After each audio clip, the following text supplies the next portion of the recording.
Visit विद्यालय। Okay okay, चलिए record हो रहा है, अच्छी बात है।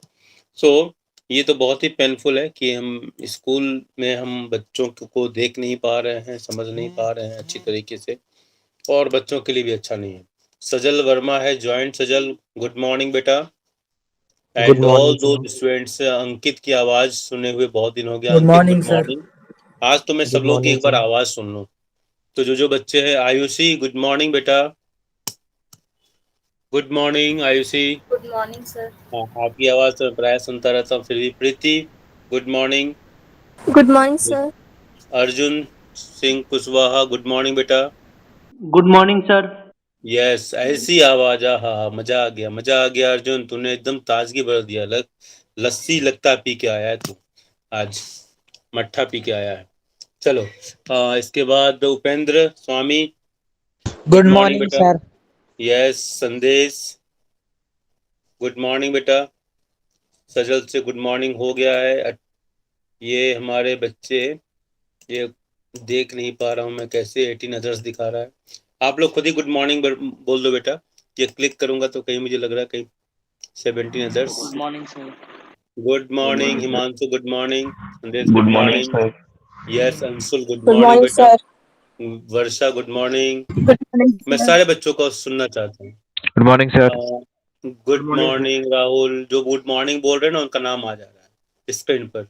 तो गुड मॉर्निंग बोलते जाओ बेटा। Good morning. Good morning sir. Good morning. Good good morning morning. Sir. Good morning sir. Good morning बेटा, good morning. Good morning sir. Good morning Himanshu से गुड मॉर्निंग हो गया। एक बार देखता हूँ कौन कौन बच्चे हमारे गुड मॉर्निंग। ओ, मैं तो भूल भी गया कैसे इसको करना है। चलो ठीक है। ये कैसे आता था वो भी दिमाग से उतर रहा है मुझे, कि कैसे देखते हैं बच्चों का नाम, कैसे देखते हैं ये। चलो कोई बात नहीं। सर वो 22 अदर्स आ रहा है ना, उस पर क्लिक कर दो बस। अच्छा, 22 अदर्स कहाँ आ रहा है? अच्छा, हाँ ये, अच्छा मैं भी, हाँ चलो, हाँ ये सही रहा। थैंक यू बेटा, थैंक यू। इतने दिन हो गया ना, मेरे दिमाग से उतर गया कैसे करना। आदर्श वो मैं डेस्कटॉप में कर रहा था वो, लेकिन पता नहीं क्यों नहीं हो रहा था, इसलिए मैं सोचा कि मैं गलत कर रहा हूँ। Adarsh Swaroop good morning. Ankit Rai good morning हो गया। अंशुल गुड मॉर्निंग हो गया। Aayushi, Aayush, Dipendra Raj Gurung, okay. Dipendra good morning हो गया बेटा आपसे। Harshit Sharma good morning. हिमांशु से हो गया। हिमांशु कुमार, हिमांशु 2 आईडी से ज्वाइन किया हो गया बेटा। नहीं सर, नंदिनी, वही मानसू है। ओके। नंदिनी गुड मॉर्निंग बेटा। Nandini, good morning sir. Okay बेटा। राहुल गुड मॉर्निंग बेटा। Rajat good morning. Rajeev Kumar Pandey good morning तो हो ही गया इनसे। Ritika good morning. Sahin good morning. Good morning sir. Sajal से हो गया है। Saksham good morning. Good morning आज सर। मैं सबसे पहले गुड मॉर्निंग कर रहा हूँ। Sandesh good morning. Sneha Rawat good morning. Sneha सबसे पहले ज्वाइन किया था, सबसे पहले स्नेहा बेटा ने ज्वाइन किया था। Sujal Thapa good morning. Tanya good morning, okay. Good morning sir. Utkal Sahu good morning. Varsha Rani good morning. तो इतने हमारे बच्चे आए हैं। बाकी बच्चे 38 है ना, हमारा ग्रुप 38 बच्चों का है। तो इतने ये बच्चों की संख्या कम है। बच्चों की संख्या कम है। क्यों भाई? आज पहला दिन है। आरुषि तो अभी नेटिव प्लेस पर है। चलो, तो सबसे पहले हम आपको अंतर्राष्ट्रीय योग दिवस की शुभकामनाएं देना चाहेंगे।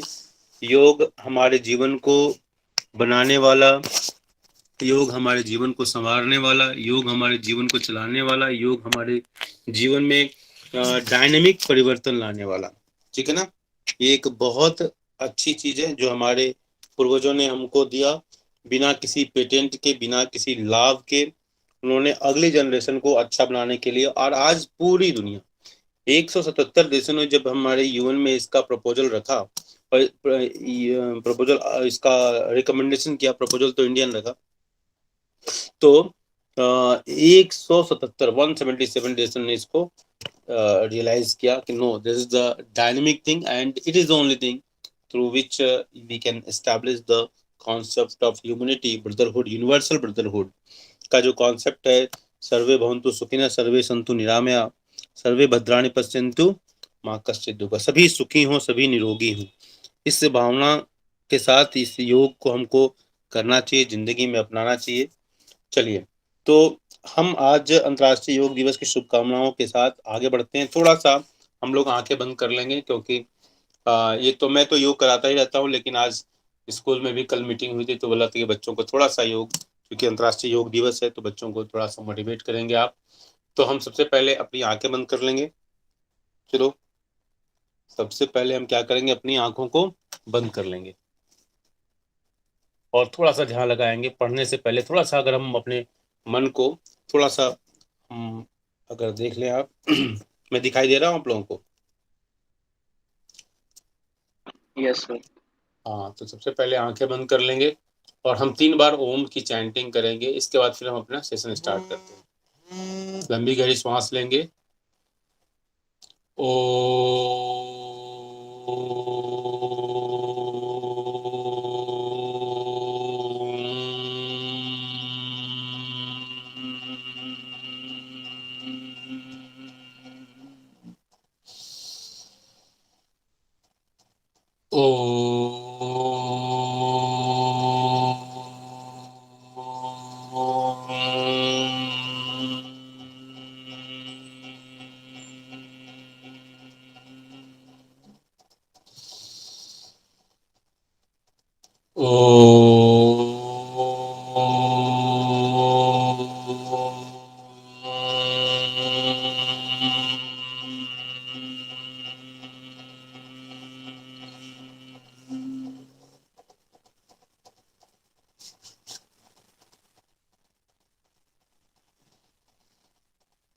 योग का हमने सिंबॉलिक यहाँ पर प्रेजेंटेशन किया और इसके बाद हम अब आते हैं अपने क्लास की तरफ आते हैं।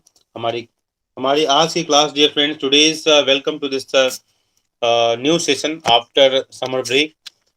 और आज का हमारा जो लेसन है वो बहुत ही प्यारा लेसन है and is very much related with this today's circumstance in which we are living, surviving. और आज हम जो कुछ भी देख रहे हैं वो अपने आसपास देख रहे हैं, उसमें बहुत सारी चीज़ें, उनमें बहुत सारी कमियां हमको दिखाई देती हैं। उसकी लेगेसी कहीं ना कहीं हमको पास्ट से मिली हुई है। तो आज हम शुरू करते हैं आपका आज का जो कार्यक्रम है हमारा, Indian economy on the eve of independence, कि भारत की जो अर्थव्यवस्था है कैसी, Indian economy on the eve of independence. तो आपको जैसा कि मालूम है कि भारत की आज़ादी कब मिली थी? 1948 में मिली थी ना बेटा? Sir 47। Okay okay, thank you, very good. तो थैंक यू फॉर एनलाइटिंग मी। तो 1947 14 अगस्त को मिली थी ना बेटा? 15 अगस्त। Yes sir. 15 अगस्त को मिली थी कि 14 अगस्त को मिली थी बेटा? सर 15 12 बजे अगस्त से को। पहले मिली थी तो 14 अगस्त ही बोला नहीं सॉरी 15 अगस्त। 14 अगस्त को तो पाकिस्तान को मिली थी। Sorry sir. हाँ, थोड़ा सा अलर्ट, देखो गलत बोलने से क्या होता है ना कि थोड़ा सा अलर्ट मोड बढ़ जाता है ना, ठीक है? तो ये गलती क्लास में कभी कभी गलती टीचर को करनी चाहिए ताकि बच्चों का अलर्टनेस बढ़ जाए, ठीक है? तो बच्चे प्राय क्या होता है ना, टीचर बोलते हैं तो उसको हाँ हाँ हाँ सही सही सही, सच बोल रहे तो सही बोल रहे, तो ऐसा नहीं होना चाहिए। चलिए, तो Indian economy on the eve of independence मतलब आजादी की पूर्व संध्या पर, जैसे आप देखते होगे ना कि जब रिपब्लिक डे आता है, 15 अगस्त आता है, तो हमारे राष्ट्रपति, प्रधानमंत्री लोग एक मतलब एक स्पीच देते हैं नेशन के नाम पर। On the eve of Republic day president gives the speech, okay. तो आजादी की पूर्व संध्या पर हमारी स्थिति क्या थी, Indian economy on the eve of independence. तो हमको क्या देखना है कि भारत की जो स्थिति थी, इकोनॉमी की स्थिति क्या थी। तो सबसे पहला पॉइंट आपके दिमाग में आना चाहिए कि आखिर ये जो इसमें वर्ड यूज किया गया है इकोनॉमी, इसमें एक वर्ड यूज किया गया ना बेटा, इकोनॉमी, दिखाई दे रहा है आपको? हाँ, ये जो वर्ड यूज किया है इकोनॉमी, तो Indian economy on the eve of, economy आखिर होता क्या है? पहली बात तो हमको इस विचार पर करना है ना कि इकोनॉमी होता क्या है। ये जो इकोनॉमी हमको जो दिखाई दे रहा है ना, ये आखिर होता क्या है। तो इकोनॉमी को हम डिफाइन कैसे करेंगे, पहली बात तो इसको समझना है। तो economy is a framework, economy is a framework in which economic activities take place. एक ऐसा ये फ्रेमवर्क है, जैसे फ्रेमवर्क का मतलब क्या हुआ, जैसे अगर हम पाकिस्तान की इकोनॉमी की बात कर रहे हैं, जैसे हम बांग्लादेश की इकोनॉमी की बात कर रहे हैं, श्रीलंका की इकोनॉमी की बात करते हैं, जो श्रीलंका की इकोनॉमी कहते ही श्रीलंका का एक स्ट्रक्चर सामने आता है, एक फ्रेमवर्क सामने आता है कि हाँ यहाँ से यहाँ तक श्रीलंका है और इसके बीच में जो भी इकोनॉमिक एक्टिविटीज होती होगी वो उसकी इकोनॉमी का हिस्सा होगा। ठीक है, बांग्लादेश की इकोनॉमी का हिस्सा होगा। एक लेमैन के लैंग्वेज में बोल रहे हैं, बाकी आप एम्बेसी का कॉन्सेप्ट अभी छोड़ दो, उसमें पढ़ने की जरूरत नहीं है। हम एक लेमैन के लैंग्वेज में बोल रहे हैं कि economy is a framework in which, वो भी हमारे फ्रेमवर्क का हिस्सा होता है। ठीक है, एक हम डोमेस्टिक और उसको मतलब आप ऑलरेडी देख चुके हो तो उस पर हम ज्यादा इंटर करने की जरूरत नहीं समझता हूँ। तो economy is a framework in which economic activities takes place. अब इकोनॉमिक एक्टिविटीज टेक्स प्लेस मतलब आर्थिक क्रियाएं होती हैं। तो एक्टिविटीज तो दो तरह की हो गई। ठीक है, एक तो आपने पहले पढ़ा हुआ है, 11th में पढ़ा हुआ है, इकोनॉमिक एक्टिविटीज और नॉन इकोनॉमिक एक्टिविटीज। तो इकोनॉमिक एक्टिविटीज क्या है, इसके बारे में हम थोड़ा सा बताएंगे, आपसे जानना चाहेंगे कि आपने 11th में जो पढ़ा था इकोनॉमिक एक्टिविटीज क्या है। बता बेटा, कौन कौन मुझे बताएगा, जल्दी से बताइए। Sir, which are done to earn livelihood. Yes, very good Ayushi, thank you बेटा। कि वो जो हमारे लाइवलीहुड को, बेटा ऐसे ही बोलते रहोगे ना। अभी मुझे मेरा जो एक्सपीरियंस है 12th क्लास का वाइवा में, बच्चे जो साल भर ये कैमरा ऑन नहीं किए, टीचर ने बोला उसका बहुत, चूंकि वो फर्स्ट बैच भी था इस तरह की सिचुएशन को फेस करने वाला, तो लेकिन वाइवा में उसका इम्पैक्ट दिखाई देता है, समझ रहे हो ना, इम्पैक्ट उसका वाइवा में दिखाई देता है। इसलिए अपनी पर्सनालिटी को जो भी एक्टिविटीज में देता हूँ, आपकी पर्सनालिटी को ग्लो करने के लिए देता हूँ, तो उसको मैं उसमें जरूर पार्टिसिपेट किया कीजिए। चलिए, तो जैसा कि आयुषी ने अभी हम लोगों को बताया, जानकारी दी कि जिस भी एक्टिविटी से हमको लाइवलीहुड मिलती है हम उसको इकोनॉमिक एक्टिविटीज, मतलब जो प्रॉफिट ओरिएंटेशन जिसमें होता है हमारा, जिसमें हम रिम्यूनरेशन कुछ प्राप्त करते हैं, जिसमें कुछ वेजेज एंड सैलरीज हम प्राप्त करते हैं, वो सारी एक्टिविटीज मतलब directly that is a livelihood. ठीक है, को हम इकोनॉमिक एक्टिविटीज करते हैं। कुछ एक्टिविटीज नॉन इकोनॉमिक एक्टिविटीज होती हैं। नॉन इकोनॉमिक एक्टिविटीज कौन सी एक्टिविटीज होती है बेटा, who will tell me?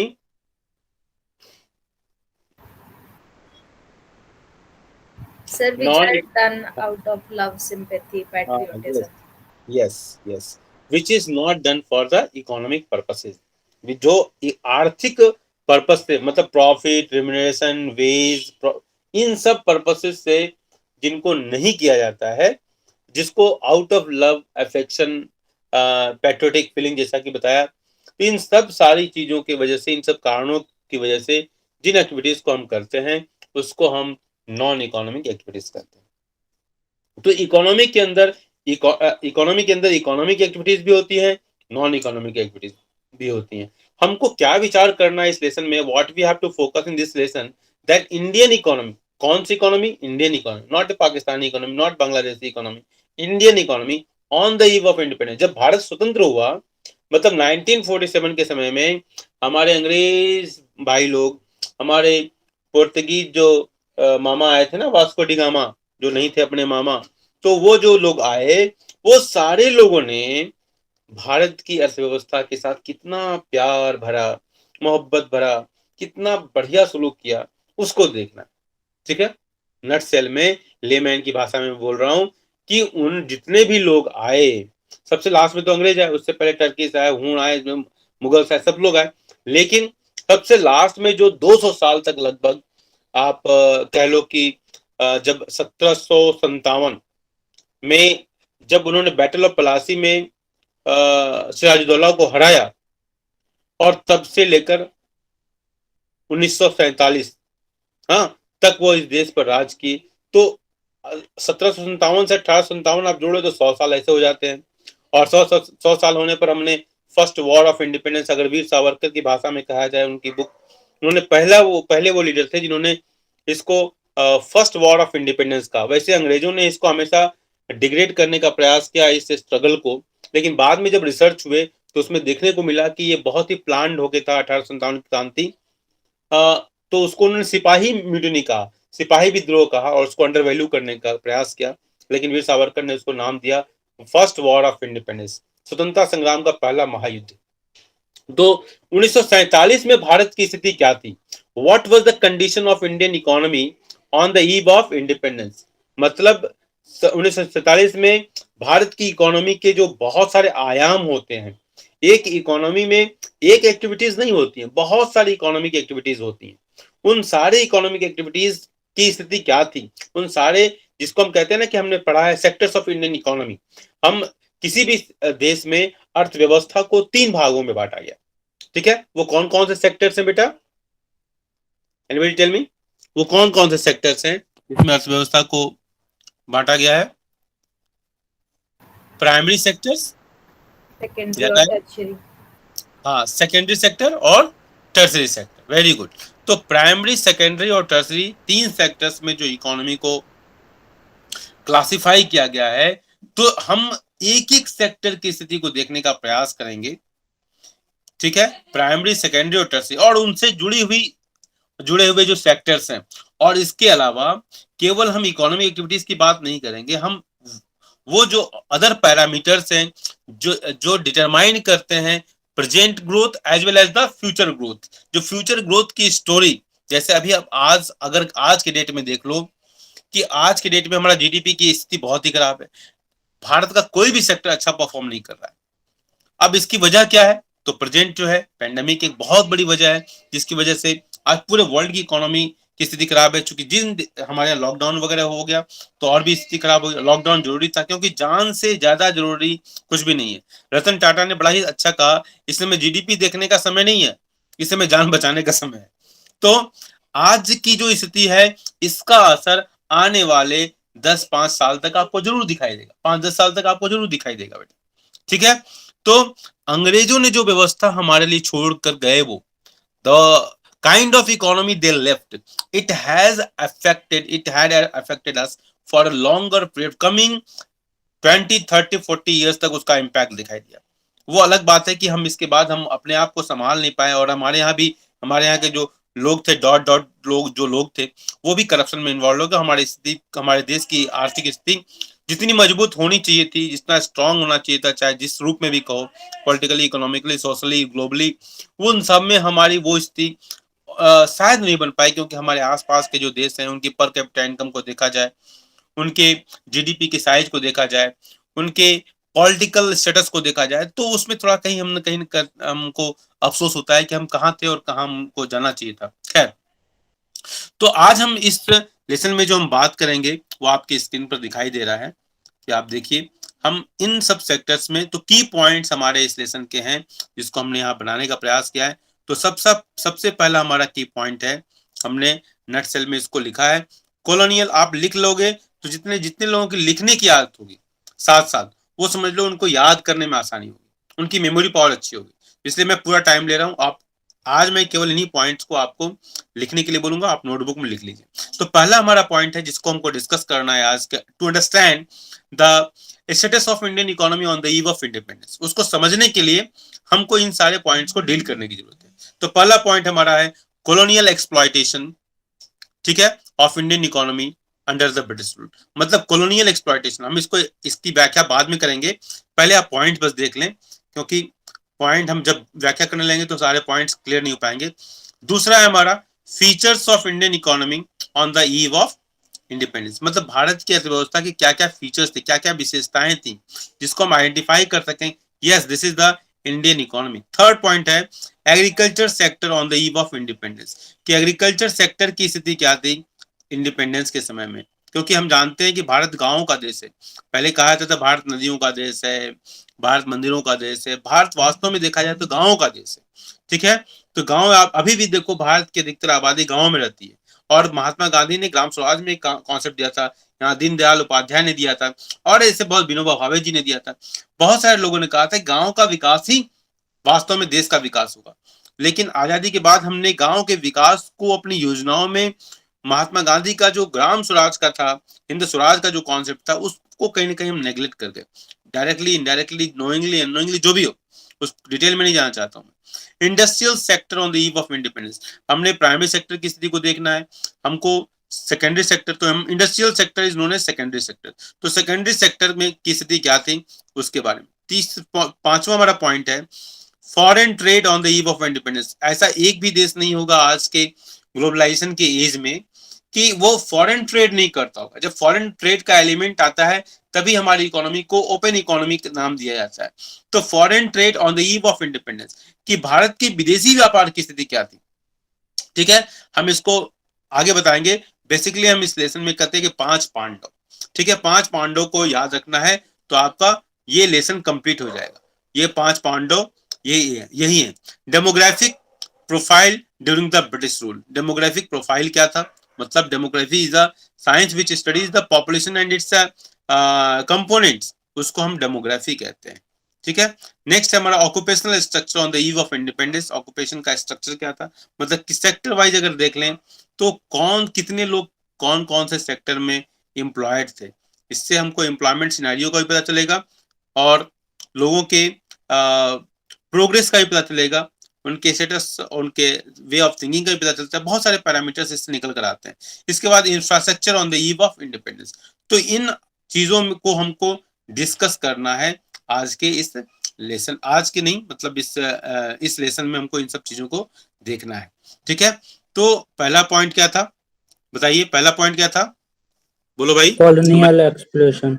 हाँ, colonial exploitation on the of the Indian economy. ठीक है, colonial exploitation on the eve of independence हमारी स्थिति क्या थी। कॉलोनियल एक्सप्लॉयटेशन मतलब, अब यहाँ एक वर्ड हमारे पास, अभी कितना समय बचा हुआ बेटा? Sir 8 minute. 8 मिनट बचा हुआ ना। चलो हम थोड़ा सा हम बस देखने का प्रयास करते हैं इसमें। कॉलोनियल एक्सप्लॉयटेशन का मतलब क्या हुआ, जो कॉलोनियल पावर, कुछ पावर्स को कहा गया कॉलोनियल पावर्स, उन पावर को कॉलोनियल पावर कहा गया। पहली बात, कॉलोनियल का मतलब समझ लीजिए, आसानी से आपको समझ में आ जाएगा। colonialism is a concept in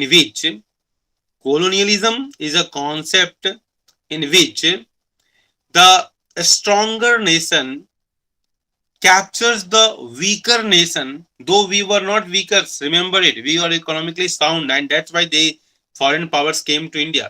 लेकिन खैर, हम जिस वीकर सेंस में बोल रहे हैं, कहीं ना कहीं उन्होंने कब्जा कर लिया तो हम वीक ही हैं, तभी तो कब्जा किया।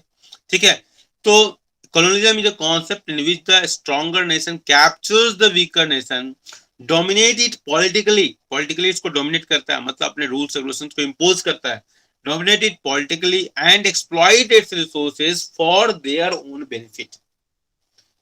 मतलब एक ऐसी विचारधारा, उपनिवेशवाद जिसको कह लो, colonialism, हाँ, ये इंपीरियलिज्म का रूप है ये। तो हम अपनी दूसरे देश में जाते हैं, उस देश के रिसोर्स को अपने लिए यूज करते हैं। अगर इसको हम थोड़ा सा देखना चाहें, हम अगर मान लो कि ये है ना इंडिया है, और मान लो हालांकि इंडिया से वेस्ट में है, इस डायरेक्शन में है, मैं फिलहाल इंग्लैंड को इधर बना देता हूं, इंग्लैंड मान लो ये। ठीक है, तो ये कंट्री जो है यहाँ आता है, इस कंट्री यहाँ के सारे रिसोर्स पर अपना अधिकार कर लेता है। अधिकार कैसे करेगा, पहले कंट्री को क्या करना पड़ेगा, इसको डोमिनेट करना पड़ेगा, पॉलिटिकली डोमिनेट, इस पर कब्जा करना पड़ेगा। क्या करना पड़ेगा, कब्जा करना पड़ेगा। ठीक है, और कब्जा इन्होंने कब्जा किया, कैसे किया, थोड़े थोड़े व्यापार के नाम पर आए और उससे छूट लेते गए, और धीरे धीरे इस देश के रिसोर्स पर उन्होंने पहली फैक्ट्री कहाँ स्थापित की, यहाँ पर सूरत है, सूरत से स्थापित की। इसके बाद धीरे धीरे मछलीपट्टनम, ये जितने कोस्टल एरियाज है ना, सब जगह इन्होंने कब्जा किया पहले, क्योंकि उनका स्ट्रॉन्ग पॉइंट क्या था, सी। इंग्लैंड चारों तो पानी से घिरा हुआ है, तो सी का उन्होंने, जो सी का विकास जो है, नेवल पावर का विकास किया था, तो सबसे पहले उन्होंने सी के रास्ते से एंट्री की, और इसके बाद फिर डिवाइड एंड रूल और वगैरह वगैरह करते हुए, उसको हिस्ट्री में पढ़ना है, करते हुए उन्होंने भारत के रिसोर्स पर भारत के राजाओं को हराते गए, धीरे धीरे फूड डालते हुए। हाँ, भारत के राजा विश्वास करते गए। हाँ, वसुधैव कुटुंबकम की भावना थी इनके अंदर, अच्छी भावना थी, लेकिन उस अच्छी भावना अच्छे लोगों के साथ यूज की जाती है ना। तो इस तरह से उन्होंने भारत पर कब्जा कर लिया। जब भारत पर कब्जा कर लिया तो यहाँ के ट्रेड को, यहाँ के विदेशी व्यापार को, ठीक है, इन सब चीजों को, primary sector, secondary sector, agriculture, सबको इन्होंने प्रभावित करना शुरू किया। तो और इसके लिए उन्होंने क्या किया, कॉलोनी बना दिया। जैसे आप जब कई पावर होते हैं आपस में लड़ने वाले ना, तो वो क्या करते हैं कि भाई देखो मान लो कि हम बात करें फ्रेंच, सबसे पहले तो हमारे यहाँ पोर्तुगीज आए, फिर इसके बाद डेनिश भी आए, फ्रेंच भी आए, हाँ, डच भी आए और इंग्लिश आए और वो ज्यादा दिन तक यहाँ टिक गए। ठीक है, सबको हरा दिया। इंग्लैंड में वो चूंकि विजेता बन गए इसलिए यहाँ भी वो विजेता बन गए। तो इंग्लैंड वो सबसे अधिक लंबे समय तक रहा। तो ये जब शुरू में ये सारे पावर्स थे तो उन्होंने देख आपस में क्या किया, डिवाइड कर लिया। जैसे गोवा जो था, गोवा पोर्तुगीज था, ठीक है। इसी तरह पौंडीचेरी था, वो फ्रेंच था, गेट योर पॉइंट। और इंग्लैंड तो बाकी जगह फैला ही हुआ था। ठीक है, तो इन्होंने एक छोटे छोटे एरिया को बना लिया।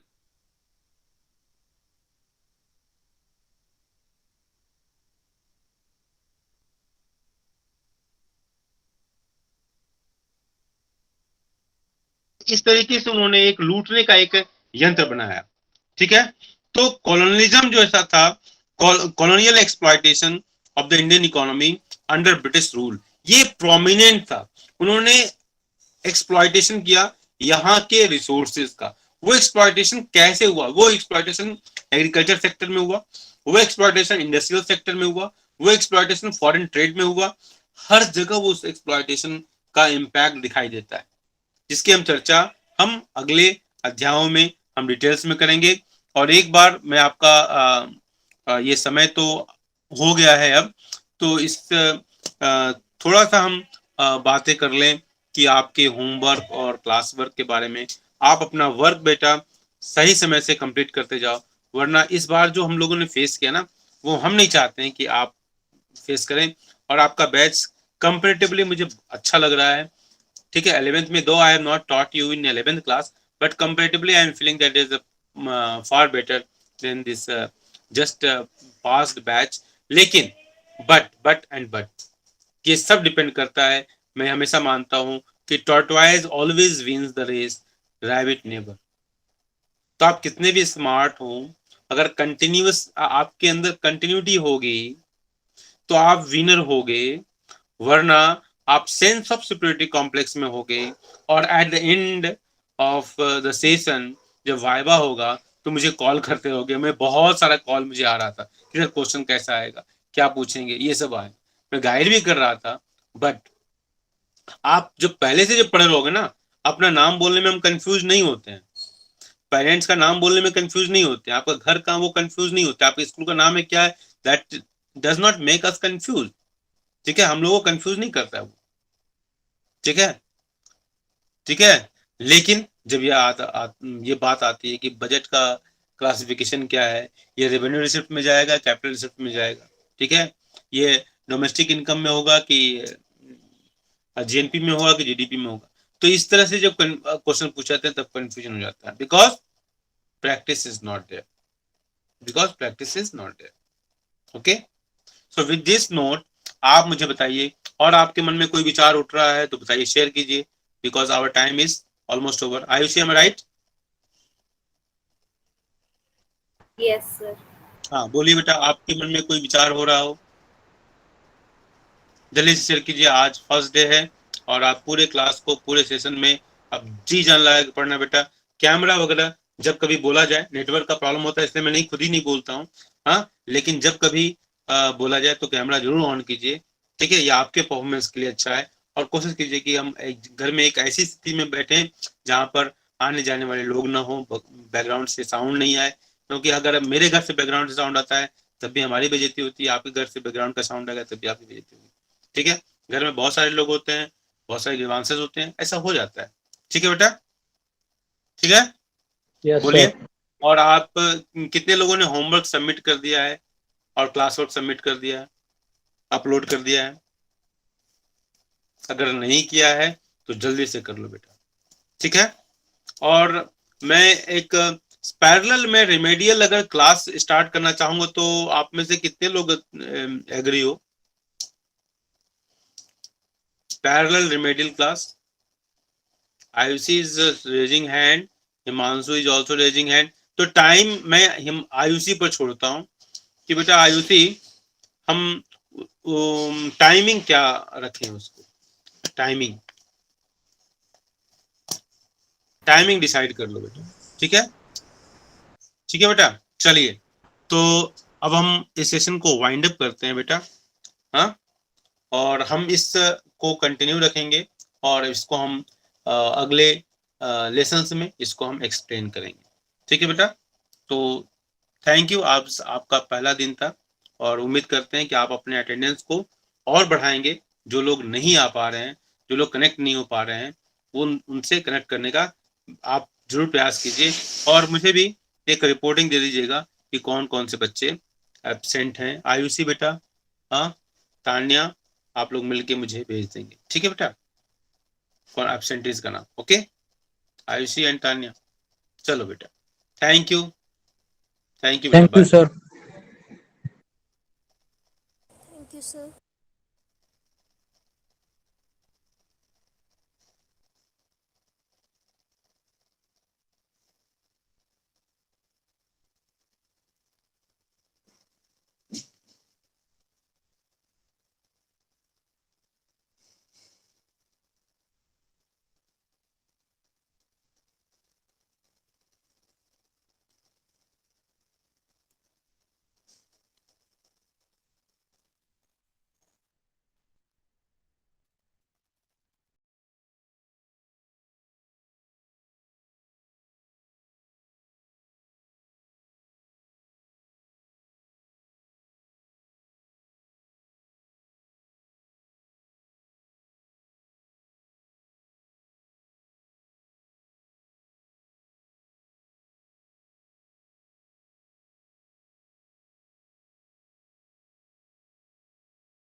सजल, सजल।